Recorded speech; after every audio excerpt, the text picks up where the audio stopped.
Hello and thanks for joining me again for a review of the Storm Spectre. I was excited about this one because I'm normally a big fan of mid-RG symmetric balls, especially with a pearl cover. They're really usable for me in League and when there's some friction to throw to.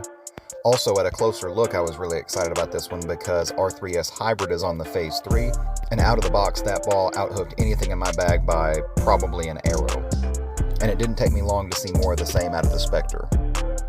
So we'll get right into some shots here. You'll see right away this ball's fairly mid-laney and fairly smooth for a mid-RG pearl ball. Typically those create more of a skid snap shape, but this one was surprisingly round and even. Like I said, I definitely see the familiarity out of the cover stock strength with the R3S Pearl. R3S seems to be a really strong formula, and that's something I really like to see on a weight block like this.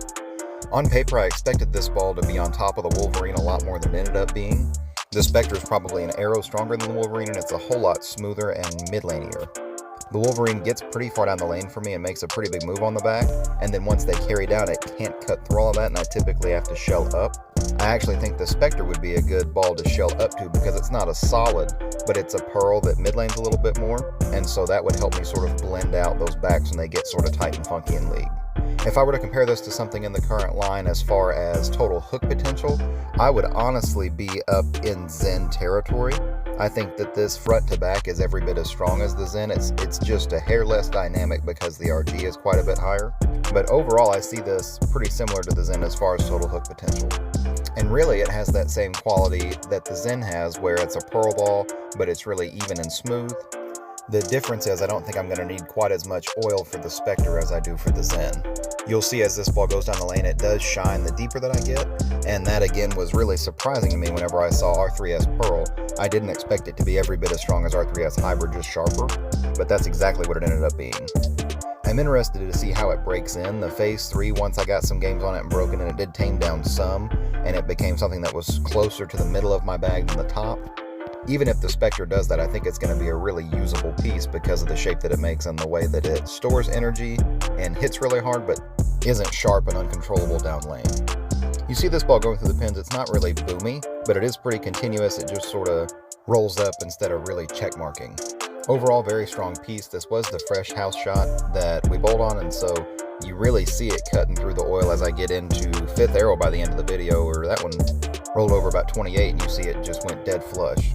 Sometimes the mid-RG balls like this don't handle that puddle in the middle real well, and they tend to miss it or get behind the head pin a little bit, and the Spectre did not do that because of how strong that R3S formula is. Getting into the comparison here, at first I wanted to compare to the High Road Pearl, and I was only about 3 or 4 shots against that ball because you'll see that it's just not even close.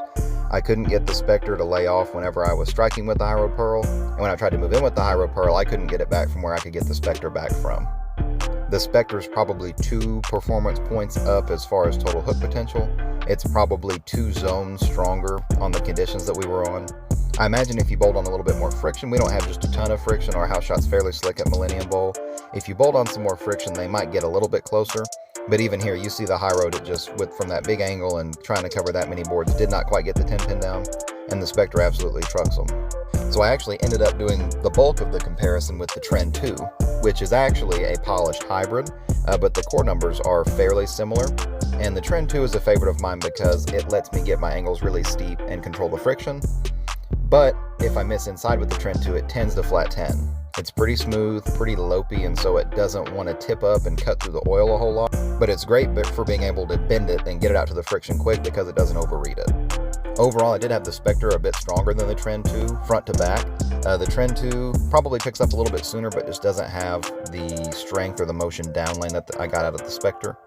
My miss tends to be left, and so the Trend 2 is one that I really have to focus on missing to the right if I'm going to miss so that it sees the friction and faces up the right way. The Spectre plays to how I tend to miss naturally, because if I tugged it, it would still shape up. So between the two, if they're both in play and I'm just picking which one I'm going to strike the most with, it's going to be the Spectre because I would get away with tugs. If you tend to miss right, you'd probably lean towards the Trend 2 more because it tends to control the friction, where the Spectre tends to cut through the oil a little bit better. You see that shot there, the Trend 2, I did get too deep and kind of kept in the puddle too long, and it saw it in the right spot, but it didn't have enough left in the tank down lane to get to the pin. From the same spot, the Spectre actually rolled up. Get yours January 22nd from me at Millennium Bowling Supply or at your local pro shop.